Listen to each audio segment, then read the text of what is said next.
Welcome to Timeless Reads a Classics podcast. Great to be here. Today we're taking a deep dive into a really significant novel, Harry Mulisch's Aanslag. You probably know it as The Assault. A powerful book, absolutely. And our goal today isn't just to, summarize the plot. We want to get to the heart of it. What's the central idea? What's the enduring essence of this book that makes people keep reading it, keep talking about it? And specifically, I think we want to explore some of the more positive threads running through it, despite the tragedy. Exactly. Things like the resilience of the human spirit, that search for truth, however difficult, and maybe even how peace can sort of emerge from chaos. Right. It starts grimly enough, though. Harlem, January 1945.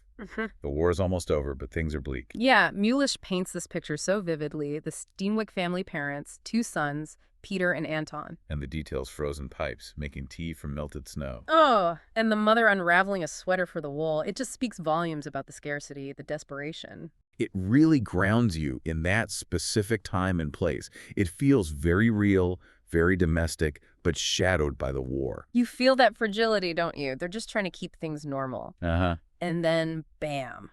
This event that just shatters everything. The body of Fake Plug, a Dutch collaborator. He's been shot. Right, shot by the resistance.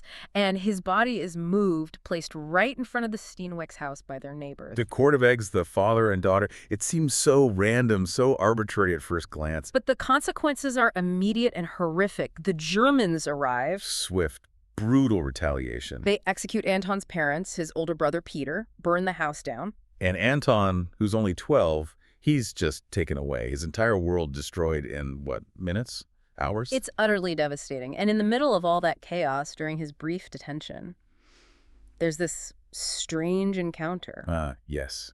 The woman in the cell in Hempstead. He just sees her briefly. She has blood on her face, apparently touches his face. It's hazy but significant. It's almost dreamlike, isn't it? But it sticks with him. It's a thread that will unravel much, much later. Definitely. He's then sent off to Amsterdam to live with his uncle.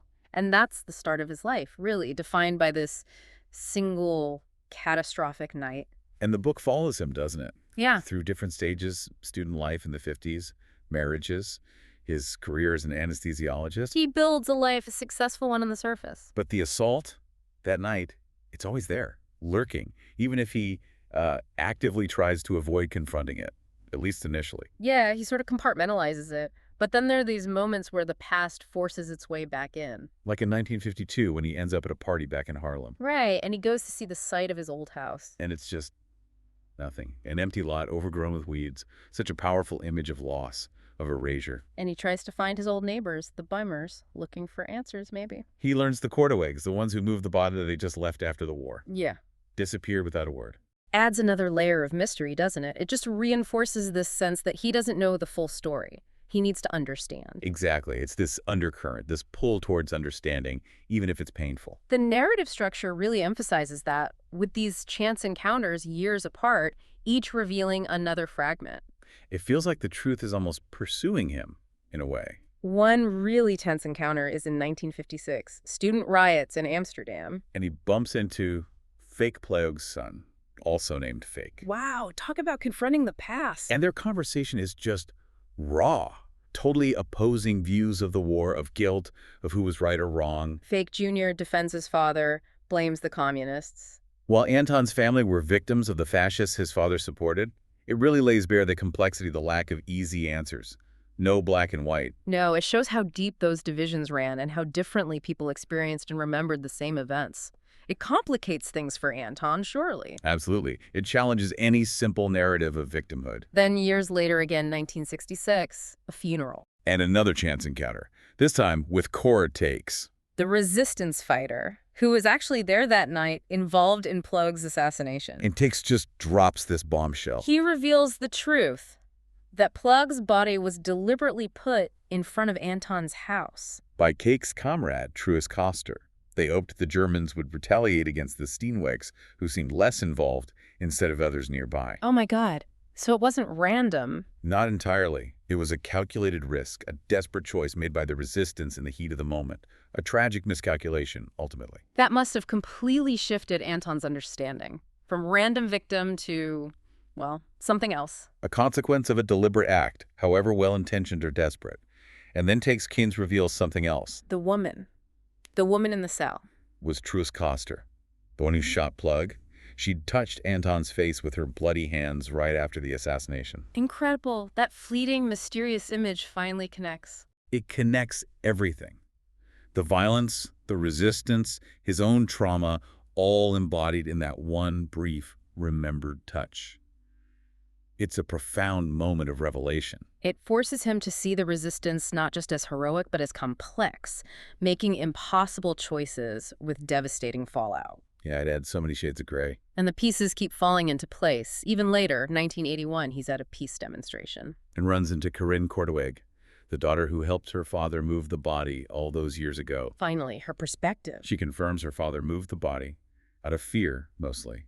Fear of being implicated themselves because Plug was killed near their house originally. So through all these encounters, spread across decades, Anton gradually pieces together the puzzle of that night.